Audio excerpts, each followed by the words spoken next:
আসসালামু আলাইকুম, সবাইকে স্বাগত জানাচ্ছি গ্লোবাল ভিউজে। আপনাদের সঙ্গে আছি আমি ফাহাদিয়া মিতু। আজ জানাবো আন্তর্জাতিক গণমাধ্যমে আলোচিত সংবাদ ও বিশ্লেষণ।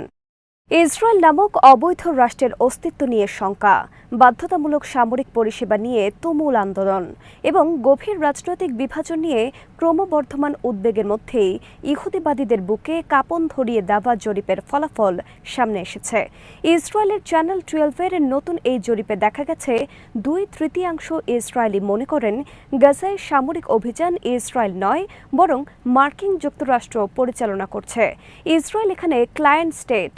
জরিপ অনুসারে ৬৭% উত্তরদাতা বলেছেন ওয়াশিংটনই মূল সিদ্ধান্ত গ্রহণকারী।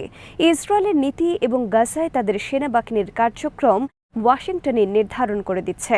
মাত্র 24% বলেছেন ইসরায়েল এখনও নিজেদের নিয়ন্ত্রণে রয়েছে, যেখানে 9% অংশগ্রহণকারী কোনো উত্তর দিতে পারেননি।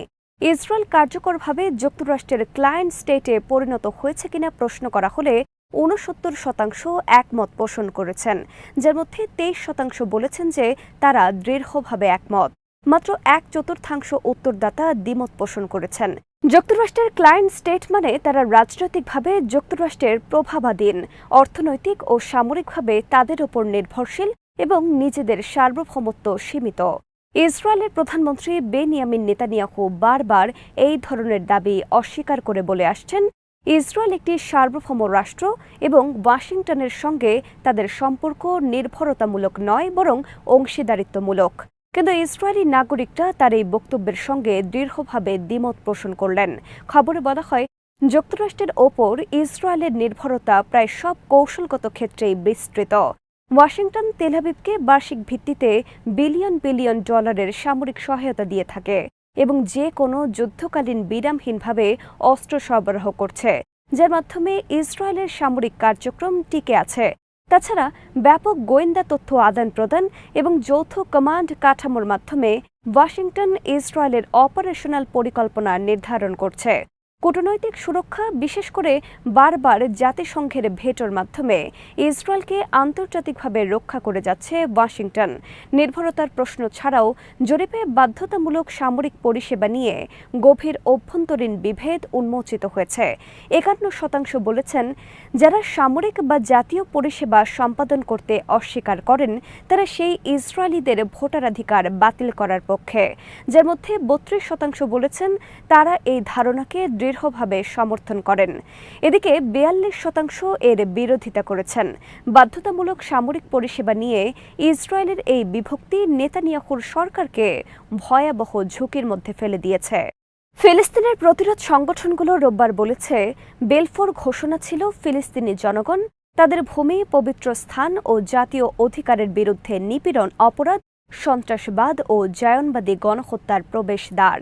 বেলফোর ঘোষণার 108তম বার্ষিকী উপলক্ষে দেওয়া এক বিবৃতিতে সংগঠনগুলো বলেছে যে বিশ্ব শক্তিগুলো এই ঘোষণার পক্ষে ছিল তারা এখনও ইসরায়েলি দখলদারিত্ব এবং জায়নবাদী নেতাদের জবাবদিহিতা থেকে রক্ষা করে চলেছে এবং ফিলিস্তিনের বেসামরিক নাগরিকদের হত্যার জন্য ব্যবহৃত অস্ত্র সরবরাহ করছে।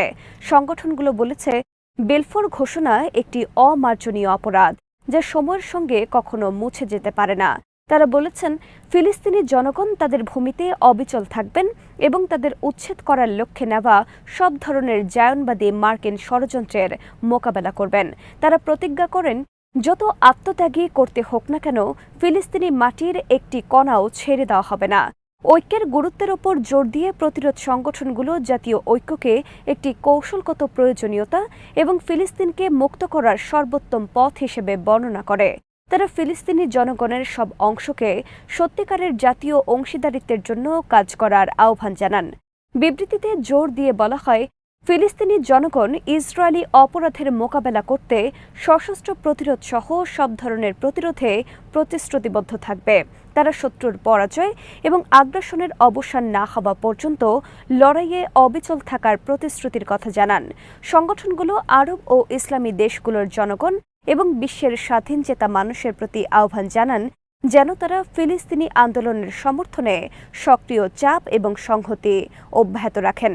1917 সালের 2রা নভেম্বর তৎকালীন ব্রিটিশ পররাষ্ট্রমন্ত্রী আর্থার বেলফোরের একটি চিঠির মাধ্যমে ব্রিটেন বেলফোর ঘোষণা জারি করে, যেখানে ফিলিস্তিনে ইহুদি জনগণের জন্য একটি জাতীয় আবাসস্থল প্রতিষ্ঠার প্রতি সমর্থন জানানো হয়। এই অঙ্গীকারী ইসরায়েল প্রতিষ্ঠা এবং ফিলিস্তিনি জনগণকে নিজস্ব ভূমি থেকে উচ্ছেদ করার পথ প্রশস্ত করে। এই ঘোষণা জায়নবাদী লক্ষ্য অর্জনের জন্য প্রসারিত করে ফিলিস্তিনিদের জন্য চরম দুর্ভাগ্য ডেকে আনে। মাত্র 67 শব্দের এই ঘোষণা ফিলিস্তিনের ভূ রাজনৈতিক প্রেক্ষাপটকে চিরতরে পাল্টে দেয় এবং ইসরায়েল ফিলিস্তিন সংঘাতের অন্যতম প্রধান ভিত্তি স্থাপন করে। আজ এখানেই শেষ করছি। সবাই ভালো থাকুন, সুস্থ থাকুন আর দেখতে থাকুন বিডি ফিউজ। চ্যানেলটি ভালো লাগলে সাবস্ক্রাইব করুন, সংযুক্ত থাকুন আমাদের ফেসবুক পেজে। আল্লাহ হাফেজ।